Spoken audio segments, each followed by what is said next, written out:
Eu sou um fã da Suzuki em maioria das coisas que ela faz. Uma pela não ida na oficina. Que é um carro com 4x4, com reduzida e tal, pesa 1.100 quilos. Na Europa custa 30 mil euros ou mais um carro desse novo, né? A gente vai ver aí certos componentes aí que você fala, fora do comum. O carro é aguentar a paulada, coisa que os outros não têm. A última vez que você viu uma peça como essa aqui foi em que carro? Dá uma olhada nesse reforço de chassi que tem aqui. Isso aqui eu fiquei realmente impressionado quando eu vi. Ele conseguiu aumentar 5 km por hora de final com troca de pneus. Esse carro?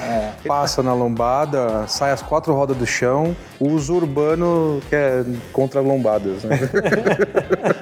Dá uma diquinha pro pessoal do barulho atrás ali, não dá nem pra imaginar assim o que é.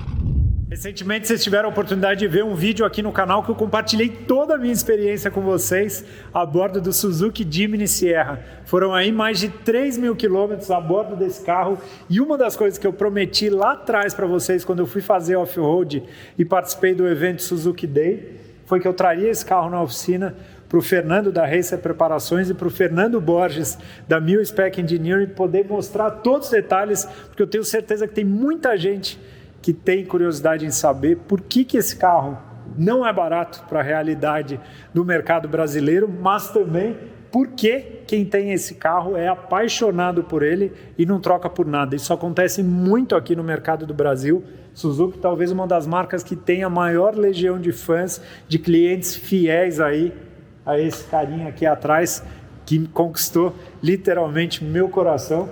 Quem me acompanhou nas redes sociais nos últimos tempos viu o quanto eu gostei da experiência a bordo desse daqui, que é o Suzuki Jimny Sierra, a geração mais atual do modelo, na versão top de linha aqui para o Brasil, que é chamado Forestyle. Vamos colocar esse carro no elevador para poder mostrar todos os detalhes para vocês.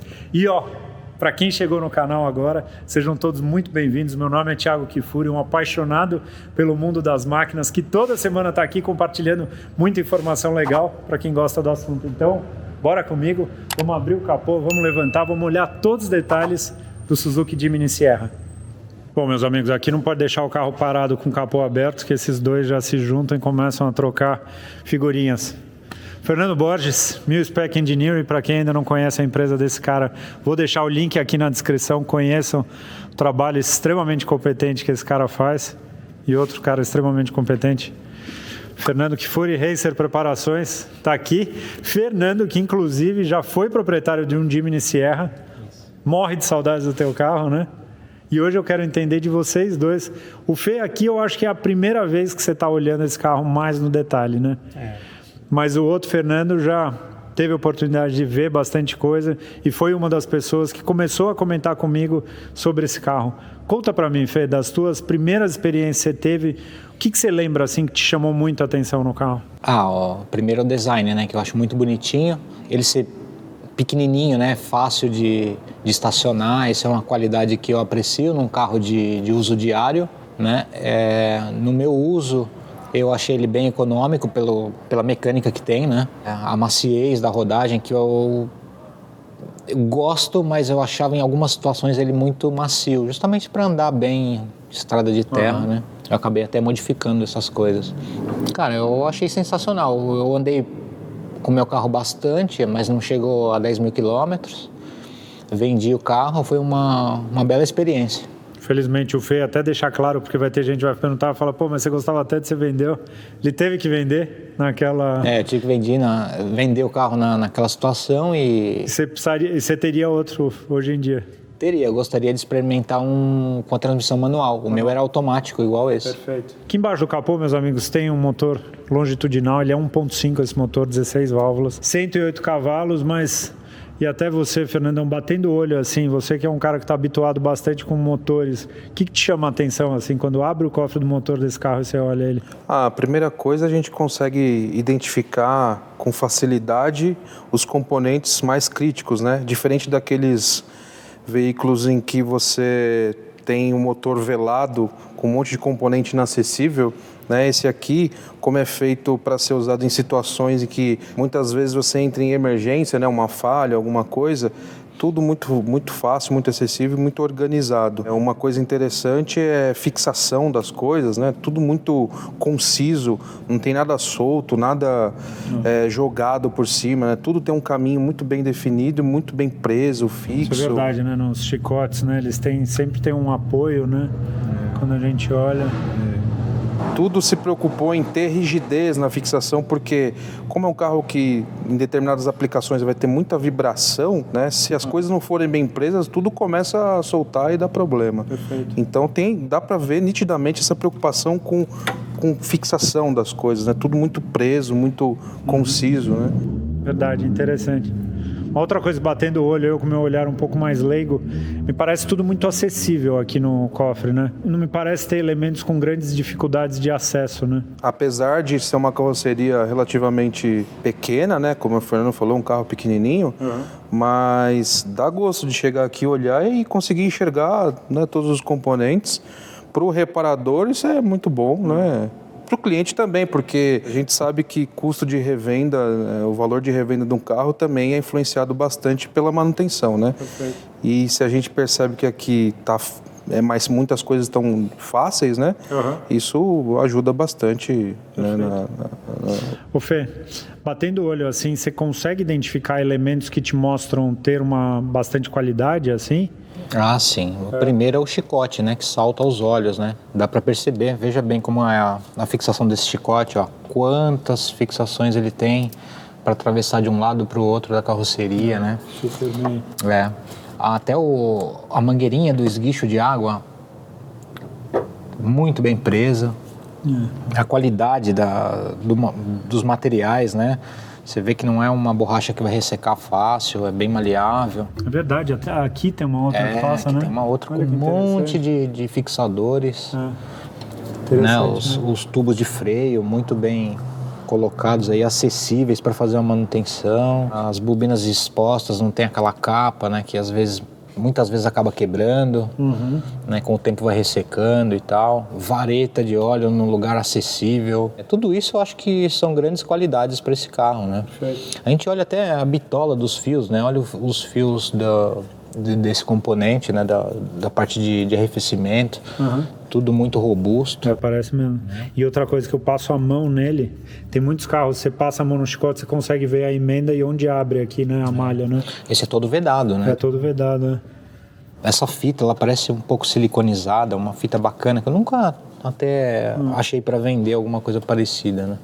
De resto é isso, aquela mecânica robusta. Eu sou um fã da Suzuki em maioria das coisas que ela faz. Perfeito. Tem vários carros que eu admiro. Uma pela não ida na oficina, além da troca de óleo e filtros. Né? Os Suzuki são reconhecidos aí por ter uma longevidade grande e uma robustez tremenda. Né? E esse é um exemplo do jeitão da Suzuki, né, de fazer as coisas. Né? Perfeito. Você comentou, a hora que você abriu o cofre do motor, você falou da bateria. O que te chamou a atenção? Foi o Fernando que levantou o ponto. Essa bateria você consegue abastecer ela com água, né? Numa situação de emergência você consegue carregar a bateria. Hoje em dia a gente não tem. Já não vê, né? Outra coisa que o Fernando tinha apontado também, né? Tomada de ar aqui, ó. Ela fica bem para cima. Bem para cima, né? E uma coisa que a gente percebe aqui interessante é que esse carro ele tem um compromisso muito largo, né? Ele tem uma aplicação urbana, mas também tem que desempenhar bem, né, em off-road. Então a gente percebe algumas ideias aqui exatamente, né, nas situações extremas, né, do off-road, o caso da bateria aí, a tomada de ar para atravessar, né, água com alturas elevadas, né, enfim. Você percebe que tem o tato aqui de quem realmente se preocupou em aplicação de off-road, mas também tem as preocupações de uso urbano, né?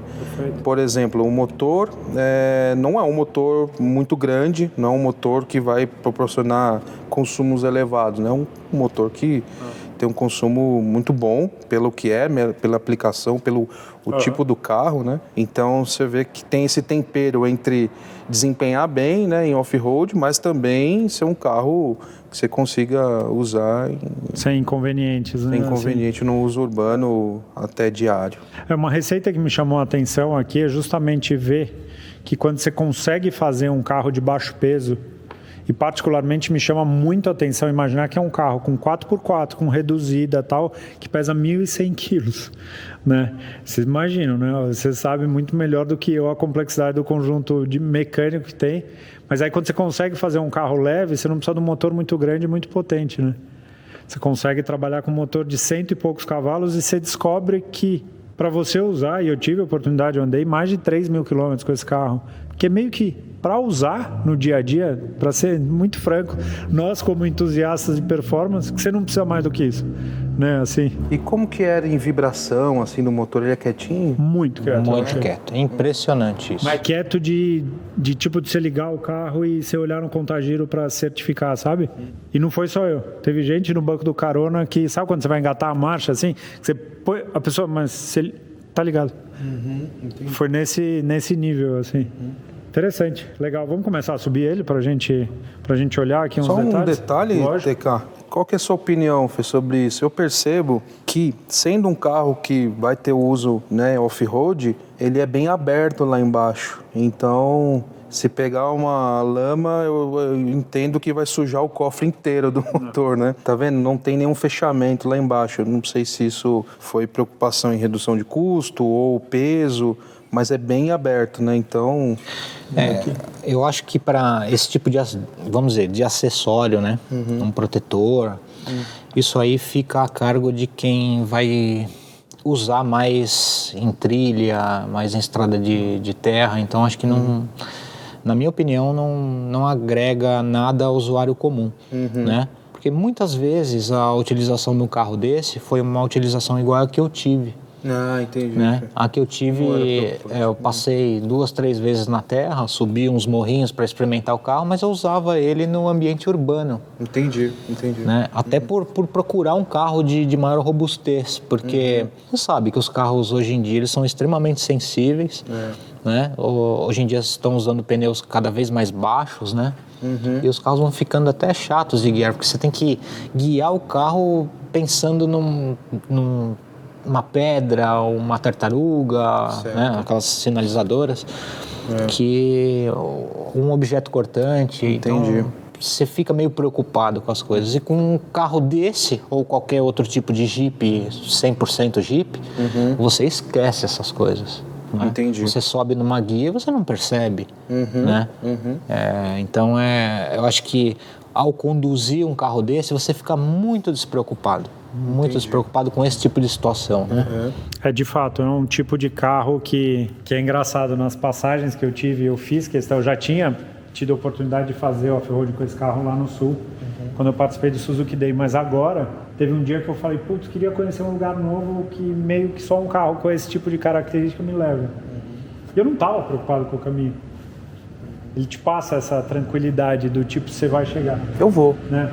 Os SUVs modernos, eu já tive passagem, eu lembro quando eu cheguei aqui uma vez na oficina, eu falei, Fê, eu fui com um SUV desse com roda grande, pneu pequeno, eu fiquei com a sensação que qualquer momento eu poderia pegar uma pedra e rasgar um pneu e ia me ferrar.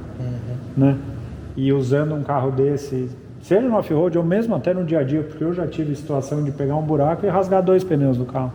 Né? Isso daqui você tem uma vida bem mais tranquila, sem se preocupar muito com o caminho. Né? Legal, vamos subir? Vamos. Só quero mostrar uma coisa que você chamou a atenção do acabamento aqui. Mostra pro pessoal. Você vê que a gente tem uma guarnição de borracha, né, entre a parte plástica e a carroceria do carro, né, que é para não juntar terra, né, e outras coisinhas, galhos que acumulam aqui com off-road. De fato, e acabar por ficar atritando na carroceria, né, e tirar a tinta. Então ele é bem vedado, né? Isso é uma qualidade desse carro. Esse carro é um carro caro, né, Thiago?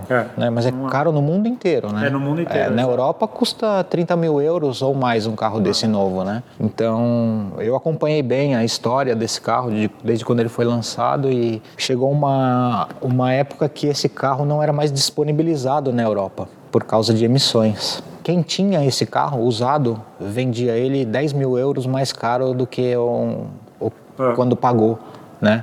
E todo mundo quis correr para comprar esse carro e não conseguiu, né? Aqui no Brasil não foi assim, né? Esse carro ainda está dentro das normas, até então. É visto como um carro caro. Mas para produzir um carro desse jeito, nesse sistema que ele tem, com chassi, isso é caro, né? A gente tem que admitir que nada é barato no Brasil. Esse é um carro que, pelo que a gente paga, eu acho que ele entrega tudo aquilo que a gente precisa, que é a confiabilidade na estrada de terra. Tem muitas pessoas no longo dessa jornada dos meus dias com esse carro que comparou ele com SUVs atuais, com Jeep Renegade, com T-Cross, carros que estão aí nessa faixa de 150 mil reais, 160 mil reais.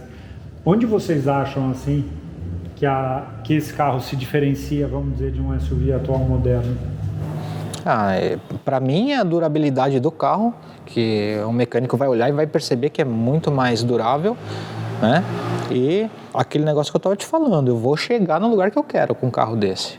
Por exemplo, um T-Cross, um Renegade, ele não vai onde esse carro vai, né? E eu acho que é essa a principal vantagem, porque de resto os outros são muito melhores, são mais econômicos, né? No caso do T-Cross, o Renegade mais confortável, tem mais espaço por dentro, para guiar durante o dia a dia o Renegade é muito melhor. Isso aqui ainda tem uma caixa de direção igual de um Opala, por exemplo, vamos dizer assim, né? Setores sem fim. Né? Os carros modernos são pinhão e cremalheira, então elas são mais justas, são mais rápidas. Então os outros carros são melhores na cidade, né? Mas isso aqui dura muito tempo. Por que você acha que eles ainda usam setores sem fim? Tem assistência elétrica, mas é um conceito ainda, não é pinhão e cremalheira, vamos dizer.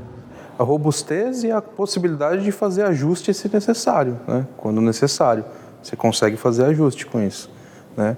E já é usado de longa data e a gente sabe que funciona, suporta as cargas que recebe durante uma atividade de off-road. Eu fiquei impressionado quando eu fiz off-road. Parece que vai quebrar, né? A gente teve um trecho de subida, que era uma subida que não dava para ir devagar. Porque se fosse devagar não ia subir. Porque estava muito escorregadio e tinha umas erosões e tinha uma pedra no meio do caminho. E aí, quando eu olhei e comecei a vir com o carro rápido, eu falei, eu vou ter que dar nessa pedra. Porque eu não tenho para onde ir. E, cara, mas eu dei com força, assim, acelerando. O carro fez tum, passou. Eu falei, cacete, será que é a mesma pedra que eu tava vendo? Sem exagero, assim, não foi aquela pancada que você falou, meu, isso vai rachar no meio, sabe? Foi um negócio que passou e eu fiquei com aquela sensação. Eu falei, caramba, impressionante, né? Na sua pergunta, né, sobre o porquê que o Fernando está falando que é um carro caro, mas em resumo é exatamente o que o Fernando falou, mas em resumo é a versatilidade, né? Você pega um Renegade ou qualquer outro aí e vê a aplicação dele, é muito restrito. Esse aqui não, cara, ele é muito amplo, né? É um carro pau para toda obra, né? Enfim, tá aí a diferença. Só que para ele andar mais na aplicação off-road, tem algumas coisas que estão por baixo da carroceria, que a gente não vê a olho nu, mas que é muito superior, né? A gente vai ver aí certos componentes aí que você fala, meu, fora do comum, robusto. Tem peças aí muito fortes, muito resistentes mesmo. Você vê que o propósito do carro é aguentar a paulada, coisa que os outros não têm. Se pegar uma pedra dessa, como você falou, provavelmente você teria danos, né, que teriam que substituir componentes com certeza. Perfeito. Vamos lá, então. Muito bem, meus amigos. Começamos com um carro que tem eixo rígido na frente e atrás, né? Ele paga o preço na estabilidade, né? A gente comparar com aqueles outros exemplos que a gente acabou de dar, no asfalto isso aqui perde de longe para os outros, mas é de lavada. É um carro para ir passeando, curtindo, né? Exato. TK, a última vez que você viu uma peça como essa aqui foi em que carro? Essa rótula aqui. Isso é coisa de Jeep, coisa de Toyota Bandeirante. Você vê? É uma peça que te dá uma robustez muito grande, né? Olha o tamanho disso aí, de espessura, né? De área, né? Enfim. Então você vê, é um carro, é um projeto moderno, mas que ainda carrega coisas antigas que funcionaram muito bem em termos de resistência, né? Dá uma olhada na bitola disso aqui, ó. Olha, que coisa, né? Então, assim, essa carinha de carrinho pequenininho, quando você olha por baixo, você muda de ideia completamente. Você começa a ver componentes assim super, né? Olha a bitola dessa barra aqui, dessa barra, né? Enfim. É de fato, né? É tudo muito robusto no carro. Olha a espessura de chapa, né? Enfim, é muito... Aqui, né? Não é chapinha fina, não. Realmente tiveram uma preocupação em fazer algo bem resistente. E dá uma olhada nesse reforço do chassi que tem aqui. Isso aqui eu fiquei realmente impressionado quando eu vi. Tá vendo? E na geração antiga do Jimny não tinha, né? Aí eles fizeram isso. E o câmbio apoiado, né, nessa travessa. É impressionante o tamanho, né? E soldado mesmo no... Faz parte do chassi do carro. Chassi, né? Num carro frajuto não é de se esperar ver uma estrutura dessa. Então, você vê que realmente tem a preocupação. Olha como que é a solda aqui, ó. O tamanho da área de contato, né, do perímetro da solda. Olha a peça que foi feita para ancorar, né, no chassi. Isso é para dar uma firmeza muito grande. Sem contar, né, Fê, que a longarina, ela é 2 vigas, né? Geralmente nas picapes é uma viga só, né? Uma só U, né? São 2 U's. Isso, unidas com solda. Isso aí é uma rigidez. Solda mesmo. Solda de verdade. É uma coisa de louco, né? Realmente. Aqui a gente tem caixa de transferência. Aqui que é o acoplamento, né? O acionamento, aliás. Isso. Que é feito, né? E que nesse carro voltou a ser manual, porque, segundo eles, os consumidores gostam do acoplamento mecânico. Mas aqui a gente tem. Dá pra ver a alavanca vindo ali do assoalho do carro, né? Sim. Diretamente na caixa de transferência. Aqui, né? Eles gostam disso, né? Eu não achei tão legal, eu preferia eletrônico. Também não uso o carro no off-road, né? Aqui eles já usaram elemento em alumínio, né? Elemento em alumínio para ficar leve, né? Então tira peso de onde dá para tirar, né? E muito robusto também, né? Porque uma viga dessa toda bem desenhada assim, né, Fê? Essas outras aqui, Teca, tem mais uma aqui, ó. Além daquele X no meio, tem mais uma aqui atrás. Essas têm preocupação em dar rigidez, né? Essa aqui é a preocupação em sustentar o câmbio, né? Tem uma cochinização, né? Preocupação aqui com esse conjunto. Então aqui não tem esse compromisso igual a essas outras barras aqui, que tem o compromisso de manter o carro mais conciso. Porque teve uma preocupação grande com o peso do carro. É um carro leve, 1.050 quilos, eu acho, 1.100 quilos, né? Então, eles se preocuparam para fazer o carro ficar leve. Com certeza aqui tem aços de excelente qualidade. Não dá para fazer um carro ficar leve sem ter aço de boa qualidade. Eu digo aço que tem resistência, mas ao mesmo tempo leveza, né? Falando assim, no popular, né? Às vezes, quando você não consegue a rigidez, aí você começa a usar artifícios como esse para garantir rigidez em determinadas situações, em determinados pontos da carroceria, né? Perfeito. Ele tem mais 2, né?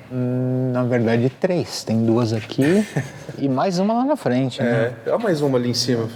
O carro é muito amarrado, né? Aqui em cima, o cara né? é muito amarrado. Essa daqui. Em vez de um monobloco com chapas, né, mais grossas, né, preferiram usar um processo talvez mais barato, né, com chapas de mesma espessura, não com espessura variável, que é uma tecnologia mais sofisticada, mas encarece o processo, mas adicionaram barras estruturais bem distribuídas nos pontos. Na né? carroceria ele tem aços de diferentes características, vamos dizer. Características, mas não de espessura. Eu não sei. Então, por exemplo, tem carro que a coluna B, ela é multi-espessuras na mesma barra, né? Agora que você falou desse... Eu não sei como é que chama esse braço. Parece um facão, né? Assim, vamos dizer. É uma peça de fato, né? Quando você olha ela, não parece que é num carro desse tamanho, né? Tipo que se vê em trem, né? O tanque de combustível, ele tem uma proteção em metal, né? É verdade. Ele é um pouco pequeno, eu achei, o tanque desse carro. Esse é um ponto que eu fiquei realmente desapontado. 40 com o meu litros. carro. Muito pouco combustível. E eu parava, só que o marcador dele, ele começa, como ele não é ponteiro, eles são gominhos, eu ainda prefiro ponteiro. Ponteiro eu consigo, parece dosar melhor. Ele começa a cair a autonomia e tal, aí eu parava para abastecer 25 litros, 28 litros, ou seja, ainda tinha uma capacidade lá dentro. Mas dava aí umas 3 horas de estrada, mais ou menos a cada 3 horas de estrada, 300 quilômetros e tal, eu parava para abastecer. Mas a sensação que eu fiquei, eu falei, putz, eu queria um tanque um pouquinho maior nesse carro. Mas é interessante, que aqui é uma proteção mesmo, né? Muito bom. Às vezes algum galho, alguma pedra mesmo, né? Que o tanque é de material plástico, né? Pode danificar. Tem uma proteção para o freio aqui, parece ser, né? Ele é todo fechadinho aqui por trás, né? É um freio a tambor, né? É bem blindadinho, né? Você vê que não tem entrada de ar, de água fácil. Mas a água acaba invadindo isso aí, não tem jeito. Deixa eu olhar aqui atrás, eu não parei para... É bem silencioso, né? O rodar dele, né? A transmissão, os escapamentos são como é que é a pequenos. transmissão? Faz barulho a transmissão? Muito pouco. Você ouve um pouquinho de engrenagem, você ouve um pouquinho, mas é bem suave assim. Mas você vê, me passa a sensação que é um câmbio parrudo. Sabe aquela coisa quando você anda, que você ouve e você fala, meu, isso daqui deve ser um tanque de... Com uma banana verde. Né? Para tirar o... Você entendeu essa? Entendi, lógico. Tá bom. Para tirar o ruído? Antes de vender o carro, né? Não tinha? Os jipeiros mais antigos sabem dessa. Essa eu lembro. Mas é interessante, né? Quando você olha ele por baixo, ele é muito mais complexo do que por cima, né? Por cima ele é simples de ver, né? No visual, né? As linhas, né? É um carro que engana, TK. Por fora parece, né, um carrinho bem mirradinho, assim, né? Pelas dimensões dele, entre-eixo é pequeno, né? Embora esse entre-eixo dá a entender que é um carro pequeno, mas ajuda a desempenhar muito em trilha, né?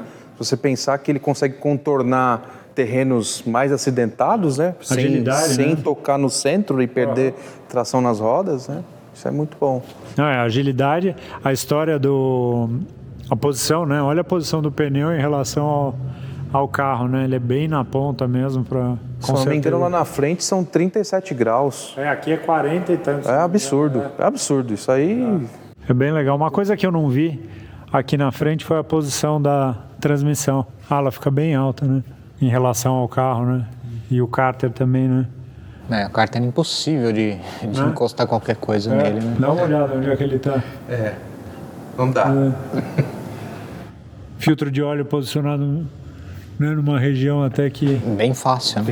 Fácil, né? Acessível. Fácil. Mas olha a posição do cárter em relação, né? Você olha o eixo, a parte mais baixa do cárter ainda é bem mais alta do que o... E mais uma vez aquela impressão, né? Tudo muito acessível, tudo muito claro, assim, né? Visível. Né? Não tem nada assim que você fala, poxa, como que é, né? Para remover isso aqui. Você consegue colocar a mão direto em todas as partes aí. Isso é muito interessante. O tamanho das barras, né? De direção, né? A gente estava falando da caixa de direção, ela... A outra aqui que você falou, né, Fê? Isso. A que tem aqui na frente que a gente não tinha mostrado ainda. Na frente é o freio a disco, né? Convencional. Ele é sólido. Ele é sólido? Ele é sólido. Fica numa posição elevada. Isso é interessante, quer ver? Dá uma olhada na posição da pinça. Que eles falam que é para acumular menos sujeira nela, né? Estão vendo? Onde ela está aqui em cima. Eu discordo. Eu acho que é pela própria construção. Não daria para colocar ela atrás ou na frente. Se você reparar aqui, Thiago, não tem como colocar na frente, porque aqui tem esse braço e atrás o outro, né? Então é impossível de colocar. Faz até mais sentido, lógico. Claro, daria para colocar embaixo, mas aí seria uma desvantagem, né? Lógico. Então entre embaixo e na posição superior, eles preferiram a superior. Tem uma barra aqui de fora a fora, né? Agora que eu vi, né? Então além das barras na frente, né? Ela tem... Essa barra é o que faz copiar o movimento da direção de uma roda para outra, né? A outra empurra, vamos dizer, essa... A caixa de direção ela é ligada numa roda só, né? E aqui copia o movimento para aquela. É um sistema bem clássico, né? Mas preservaram e é muito robusto, porque ele é composto por barras, simplesmente barras, né? Bem robustas, né? O pneu, se não me engano, é perfil 80. Isso. 195/80/15, né? Então, ó... O Fernando tem uma experiência bacana sobre pneus. Ele conseguiu aumentar 5 km por hora de final com troca de pneus. Esse carro? Ele testou umas 3 suspensões, pneus diferentes. Ele desenvolveu o Jimny dele para ficar mais adequado. O que você notou de diferença quando você mexeu no teu? Eu experimentei 2 setups de pneus, né? uns mais para off-roads, outros nem tanto. O primeiro jogo que eu coloquei, o carro ficou muito duro, né? Acho que a lateral do pneu era muito espessa. Realmente eu não gostei. O segundo era um pneu macio, muito bom, mas ele tinha pouca aderência no asfalto. Então eu acho que a melhor combinação é esse pneu aí para esse carro. Que é um Dunlop AT20. Dunlop. Ele é muito suave ao rodar, ele não tem resistência à rolagem, né, tão grande quanto os outros. Não é barulhento. Os outros que eu coloquei, os outros dois eram mais barulhentos. Mas cada um tinha uma vantagem, né?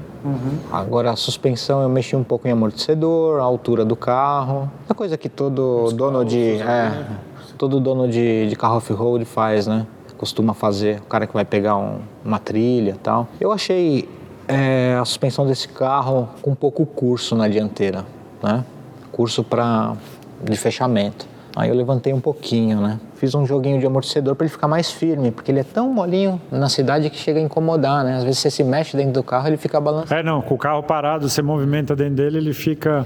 Isso eu ia fazer uma pergunta para você, Teca. Sendo um carro relativamente alto, né? Com centro de gravidade mais elevado e leve, numa rodovia, um vento lateral... Sente. Sente. Sente, mas é a tal história. Eu até comentei isso no vlog que eu fiz da viagem com o carro. É que se acostuma com o balanço. Ah, entendi. Entendeu? Então é aquela coisa, tem gente que falou, não acredito. Eu encontrei com um amigo meu. Ele falou, cara, a hora que eu vi você fazendo curva na estrada, não imaginei que esse carro fazia curva. Não é isso, eu acho que é respeitar o tamanho do pneu. Então não é um negócio para você vir pendurado. Mas se você vier respeitando as características do carro, você consegue guiar tranquilamente. A direção, ela é um pouco, pela característica do off-road, eu achei um pouco desmultiplicada, vamos dizer, do que a gente está acostumado. Só que, por outro lado, é um carro que esterça bastante. O raio de giro dele é bom. Por ser um carro 4x4, com todas essas características, a gente esperaria que fosse um carro meio ruim de manobra. Não. E na estrada é um carro que você vira um pouquinho mais. Ele não é aquele carro que dá a cara tão rápido assim, mas eu achei de andar... É engraçado isso, né? Porque teve muita gente que me perguntou, mas é estável na rodovia? Não sei se eles veem um pneuzinho e tal. Tipo, alto. É para andar tranquilo. Você sente um pouco a história do vento lateral? Sente. E eu senti essa história também. Aqui em São Paulo mesmo, você passa às vezes numa valeta, alguma coisa, ele oscila de um lado para o outro, de um lado para o outro. Sabe assim? Poderia ter menos. Então valeu a pena os amortecedores ser... Sim. Fica bom para passar em lombada, Fê? Eu acho que você teve uma experiência com o Fernando. Do jeito que ele vem, a 80 por hora, ele passa na lombada, sai as 4 rodas do chão, e o objetivo é não dar fim de curso na traseira, né, na suspensão traseira. Ou seja, né, quando dá o fim de curso expandido, né, não dá aquela batida, aquele barulho, né? Ele trabalhou isso também. E funcionou. Então, do jeito que vinha, pulava as 4 rodas, macio e tal. Mas ele desenvolveu para o uso urbano, que é contra lombadas, né? A gente deu uma brincada boa com ele, hein? Foi... Na rua aqui atrás, tem uma rua bem acidentada, né? Andava normal para ver justamente como o carro se comportava, né? Num terreno muito acidentado, se ele perde muito, né? Enfim, ficou gostoso de andar. Baixa ele de novo, vamos terminar de olhar. Dá uma diquinha pro pessoal do barulho atrás, lembra? Tem um barulho, meu, pra achar... Do que barulho? Um barulho lá atrás, lá terrível, que não... De acabamento? Não, de... Não. Parece uma arruela solta, um parafuso solto, sabe? Aí você fica procurando parafuso, a arruela, mas não é isso. Não dá nem pra imaginar, assim, o que é. Você consegue imaginar? Parece uma fechadura de porta, uma fechadura. com folga, alguma coisa assim. Pelo menos no meu tinha. Né? E o Fernando descobriu. Que eu achei a parte de acabamento dele muito boa. Assim, até fiquei incomodado porque a cadeirinha da minha filha é o que está fazendo barulho. Dentro. Do resto, você tira a cadeirinha dela, o carro é muito quieto por dentro, né? De acabamento. O meu carro, depois de usar um tempo, ele tinha um barulho nessa coluna. Eu até acabei desmontando e não achei nada. Aí conversando com o Fernando e tal, a gente foi pesquisando e ele achou o que era. É um problema que eu já percebi em outros carros. Algumas chapas, elas são emendadas com cola. E dependendo de como fica a cola em alguns pontos, começa a dar o ruído. Um rangido metálico, parece uma fechadura solta, alguma coisa assim. E aí, para resolver, é o que algumas concessionárias fazem, você começa a forçar a lata e você vai ouvindo os estalos da cola se acomodando. Aí some o barulho. Então, caso alguém tenha um e não consegue achar de maneira alguma e já desmontou como a gente desmontou aqui, arrancou um monte de coisa, dá um trabalho, né? Basta chegar aqui nessa coluna e apertar a lata que ela vai estalar e aí some o barulho. Cria uma tensão na chapa, né? Na chapa, Depende de como a cola cura. É difícil isso de acertar, né? Mas... E era nesse ponto aqui, né? É, exatamente aí. Tá vendo essa emenda aqui? Com cola? Tem cola. Aqui. Aí você vem. Ó. Viu? Se tiver com barulho, depois que você faz esse exercício, vai parar o barulho. Sério mesmo? O meu a gente desmontou tudo, lubrificava isso aqui, lubrificava as dobradiças, porque a porta é grande, né? Grande pra caramba. E pesada, né? Então, ela é pesada, mas uma coisa que me chamou a atenção é que o funcionamento dela, o abrir e fechar dela, é muito suave. É muito suave. Tipo isso daqui, você não precisa dar porrada. Né? Esse funcionamento eu achei muito bom. Precisa tomar cuidado, que eu até olhei aqui, eu lembrei que tem até uma marquinha aqui. Que isso é uma coisa que às vezes se você distrai, você vai abrir, tem que olhar, porque ela é uma porta grande, então você tem que parar longe de parede, obviamente, para não apoiar aqui. Entendi. Aqui tem uma guarnição também, né? Interessante. Não é uma coisa que a gente vê. O raio dessa porta pode ser inconveniente, mas em contrapartida, né? O espaço Você tem uma janela de acesso aí muito grande. Como eu usei bastante, eu fui viajar, deitei os bancos, achei interessante que eles têm esse revestimento. Se o carro fosse meu, eu ainda teria um tapete, alguma coisa que eu colocaria para ter uma proteção maior, porque o plástico, obviamente, começa a marcar um pouco, mas tem Isofix, tem toda a parte de fixação também para cadeira de criança. Achei o espaço interno bom dele, assim, para a Estela aqui atrás, tipo, a gente foi com conforto lá na frente e a criança aqui atrás tinha espaço tranquilo, né? Essas cadeiras são grandes hoje em dia, né? Elas não são pequenininhas. Eu particularmente não sou muito pequeno, né, Thiago? Particularmente eu acho atrás um pouco apertado. Não diria que é um carro para você usar todo dia com 4 pessoas, né? Com certeza não. Eu acho que o propósito do carro é tombar esses bancos aí, colocar sua tralha, né? E... Eu acho que tem país que ele é vendido só 2 lugares, né, Fê? Você lembra disso? Depois que ele teve aquele problema com emissões e as caminhonetes e utilitários, os limites são mais permissivos, aí eles começaram a vender o carro com uma gradinha ali e aqui ficou um porta-mala. 2 lugares, né? Sem os bancos, né? Perfeito. Sabe um motivo impactante na questão de emissões desse carro? Porque você tem que relacionar a massa do carro com a quantidade de emissões de monóxido de carbono. Como ele é um carro muito leve, entendeu? Essa relação, por exemplo, é admissível que um carro muito pesado, um caminhão, por exemplo, libere mais monóxido de carbono por quilômetro rodado, né?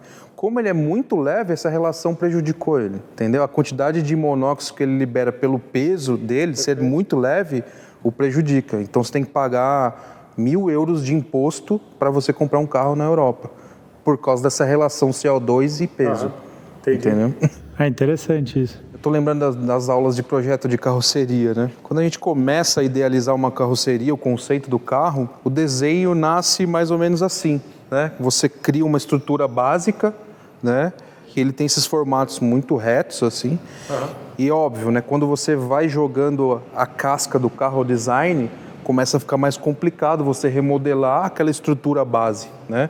Aquela estrutura base serve basicamente para você fazer um pré-dimensionamento. Mas esse aqui ele já está muito próximo do desenho inicial, né? Se você observar as linhas retas, né, quadrada, isso ajuda no volume interno, né?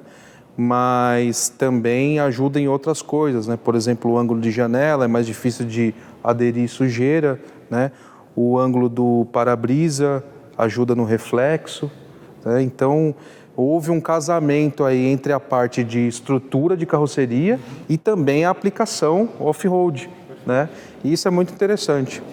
E com certeza aqui, para esse carro ter esse peso, deve ter aços de excelente qualidade aqui. Não tem como fazer tão leve assim, né?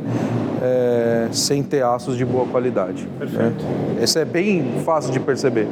Né? Tiago, a porta você não achou pesada e grande demais?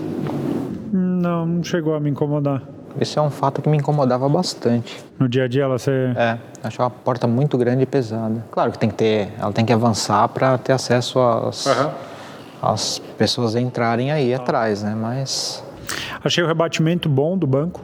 Tipo, o banco vem bem para frente, então, para eu colocar minha filha na cadeirinha, que eu preciso entrar lá atrás no carro, eu achei prático, mas as da porta eu não tinha reparado. Uma coisa que eu gostei, assim, eu curti essa experiência da cabine menorzinha. Porque os carros hoje eles estão precisando ficar maiores, né? Uma coisa que eu falo, assim, o cliente ele gosta de ter a sensação que ele está comprando um carrão, né? E isso eu acho até que é uma coisa que atrapalha nesse carro. Mas eu gosto hoje em dia de estar num carro pequenininho, que eu estico o braço para trás, minha filha está ali, eu vou com a mão às vezes na perna dela, sabe, brincando, alguma coisa, fica tudo mais fácil. É um conceito, eu vejo que a pessoa que eu imagino, o comprador desse carro, obviamente, sem ser o cara do off-road, mas o cara que decide por ter um carro desse é um cara que provavelmente ele não está preocupado muito em moda, é o cara que não valoriza o carro porque ele tem luzinhas que mudam de cor ou porque ele tem a central multimídia mais sofisticada. É gente que gosta de coisa boa, né? E que é muito autêntico, né? Porque um carro, hoje em dia, cada vez os carros com vidrinhos menores, linha de cintura mais alta, rodas maiores, decidir por comprar um carro todo quadradinho e tal, é um cara que tem que estar seguro do que ele quer, né? Assim, e eu gostei muito do dia a dia. Uma coisa que eu não sei se você chegou a ter essa experiência, que eu comentei no vídeo, eu achei o banco muito confortável. Eu peguei estrada, eu dei 1.100, 1.200 quilômetros numa pernada, um dia inteiro na estrada, literalmente, vendo o sol nascer e o sol se pôr. E a minha lembrança de outros carros é que eu ficava com o corpo doendo. Eu tive uma sensação semelhante boa nas picapes lá dos Estados Unidos, na F-150, que ela tinha um banco muito confortável. Assim, nesse carro me chamou a atenção. Primeiro que eu gosto de banco de tecido, eu até prefiro os banquinhos de tecido do que os bancos de couro, e eu achei eles muito confortáveis. Falando em conforto, o que você achou do isolamento acústico? Muito bom. Muito bom? Muito bom. Eu imaginei que não fosse bom justamente para redução de peso, sabe? Mas que o isolamento acústico é pesado, né? O carro não anda a altas velocidades, né? Para você manter uma média numa viagem igual que ele fez, é 100 km por hora. Entendi. Senão ele te deixa cansado, né? Um veículo off-road tem essa característica, né? Entendi. É um carro que balança, então você tem que respeitar ele. Requer mais atenção sua ali, né? Então, se for a 100zinho, 110 é de boa. Se você olhar a carroceria, né, o design do carro, dá a impressão que essa região aqui causa ruído à beça, né? Não é um design que corta o vento com facilidade, né? Eu achei que fosse ter muito mais aquele barulho que incomoda justamente aí na coluna do carro, aquele barulho que fica perto da gente ali, não. Como é que é a visão de vocês em relação a uma transmissão de 4 velocidades num carro em 2022, assim? O que vocês imaginam, assim, que tem por trás disso? Vai primeiro porque eu usei o carro e eu sei que eu vou falar. Olha, é o que a gente estava falando, não é um carro para você atingir velocidades elevadas, né? Então, com uma 4ª marcha e para o tipo de carro, você consegue viajar numa velocidade de cruzeiro, sendo com motor com um giro relativamente médio, né, vamos falar assim. Eu diria que uma 5ª marcha para um carro que não se desloca em alta velocidade seria um componente a mais, um exagero. Para a aplicação dele e para a velocidade máxima proposta, não há necessidade de mais relações de marcha, né? A 4ª é suficiente. Os carros antigos que se deslocavam até 120 por hora, até 130, 140, 4 marchas, não tinha 5ª. Né? Começou a ficar mais veloz, né? Uma aerodinâmica mais adequada, aí sim, 5ª marcha e tal, né? Enfim. Mas para esse propósito aqui eu não vejo realmente necessidade. Isso a princípio, quando eu comecei a usar o carro, né, principalmente em algumas estradas, isso me chateou um pouco. Por ver o contagiro, né, alto, né, sempre 4.000 giros, né?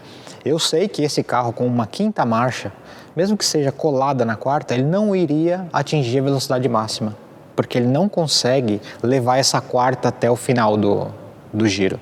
Então, essa 5ª poderia ser bem-vinda para acalmar o motor e você não sentir aquele motor girando tão rápido, né? Perfeito. Mas não há necessidade. Eu acho que os malefícios dela seriam um câmbio mais complicado, teria que ser teria que gastar mais espaço do câmbio para fazer engrenagens menores que se tornariam mais frágeis. Então, para mim, isso está perfeito, né? Não deve ser mudado. Né? Não deve ser mudado. Né? Isso aí deve ser muito robusto por dentro. Não tive acesso a uma mecânica dessa para desmontar. Meu carro era muito novo, não cheguei a fazer nada, né? Mas pelo que eu vi, né, a esquemática do câmbio, ele é um câmbio muito robusto. Né? Perfeito. Então acho que não vale a pena acrescentar uma marcha a mais. Sendo que a transmissão manual tem 5 marchas, né? Então, mas acho que a primeira é bem mais curta e a quinta é um pouquinho mais longa do que essa, que também não vai gerar nada de benefício. Entendi. É interessante o ponto de vista, porque quando a gente olha no papel, causa uma sensação de carro velho, né? De coisa antiga. Você fala, como assim? Só que quando eu lembro a primeira vez que eu andei no teu carro, que a gente saiu para dar uma volta. Só olha o funcionamento dela. Ela tem 4 velocidades, mas ela não é uma transmissão de conceito antigo, sabe? Com trocas com tranco ou que não modula bem, nada. A calibração do câmbio é muito boa. Assim, e muito rápida, né? A troca rápida. de marcha. Exatamente. Então, assim, depois de usar, eu entendi que na prática e no dia a dia, você nem lembra. Você lembra quando você está um pouquinho acima do 100 por hora, 120, se ele quiser levar até um pouquinho mais, aí que você vê que de fato ele está naquela rotação alta ali, 3.500, 4.000 rotações. Mas de resto, assim, no dia a dia, eu achei muito boa de funcionamento. Tem que ser bem justo, porque tem gente que vai olhar e vai falar, não acredito que você está... precisa andar e usar. Mas assim, da minha parte, resumindo, daria os parabéns à engenharia, porque a versatilidade é muito grande. É isso, esse desconto que a gente tem que dar para algumas coisas. Se você olhar puramente um carro, né, te dá conforto, estabilidade em altas velocidades, né, e também olhar o outro lado oposto, um veículo puramente de off-road, e esse aí consegue transitar nos dois lados. Cara, é muito difícil fazer isso, porque se você pega as cartilhas, né, de criação e desenvolvimento de carro, elas são isoladas. Off-road, né, competição, né, conforto. Então, você temperar tudo isso e fazer realmente um carro versátil e ter que atender custo, né, uma série de critérios, legislação, não é muito fácil. Conseguir criar um carro assim tão versátil, com uma série de coisas boas, né, coisas que a gente não está acostumado a ver. A gente vê muito carro com componente muito frágil, muito, né, esguio. Aqui não tiveram dó. Dá para perceber que, né, capricharam em muitas coisas, né, enfim. Para não dizer que, para fechar aqui, né, a minha opinião sobre o carro, dizer que a gente só fala tudo de bom do carro e não fala das coisas negativas. Eu, como usuário desse carro, quando tive a oportunidade de dirigir ele, enfrentar o dia a dia, em diversas condições, a gente já falou, o tanque de combustível é muito pequeno, né? Eu realmente não gostei dessa parte. Para mim, a porta me incomoda e a suspensão por ser tão suave. De resto, eu acho um projeto muito bacana. Claro que tem pessoas que não vão enxergar com os meus olhos, né, o que eu achei. Claro. Né? Às vezes a pessoa se desloca em curtos espaços, né? Por exemplo, vai trabalhar e volta, ou pega uma trilha no final de semana que 40 litros é o suficiente. Então, ela não vai reclamar disso, mas é a minha opinião, né? Perfeito. Eu deixei todas as minhas opiniões e todos os pontos que eu fui anotando num vídeo que eu vou deixar sugerido para vocês aqui no final, mas eu genuinamente curti pra caramba o carro. É um carro que eu teria no meu dia a dia, e é um tipo de carro que provavelmente me causaria a sensação que não dá vontade de trocar. Sabe, assim, aquela coisa que sempre vai ser aquele carro bom, um bom parceiro e que vai cumprir com a proposta. E você levou até sua mãe para andar, né? Levei minha mãe e minha filha, as duas maiores preciosidades que eu tenho. Fomos fazer trilha e entramos... Na pirambeira mesmo? Literalmente, minha mãe... Chegou um trecho que eu falei, mãe, vamos deixar os vidros abertos, porque vai que a gente precisa sair do carro. Minha mãe queria morrer. Passamos numa região de atoleira. Eu vou deixar aqui no final do vídeo para vocês, agradecendo mais uma vez essa dupla que sempre traz bastante informação, que eu tenho certeza que vocês acompanham. Para quem não viu, tem Renault Kwid também. Vou deixar como sugerido outro carro aí que é super interessante, porque é uma outra proposta. Bem polêmico. Bem polêmico, mas cheio de coisa interessante para vocês verem, tá bom? Obrigado mais uma vez vocês. Obrigado a galera que acompanhou. Tchau.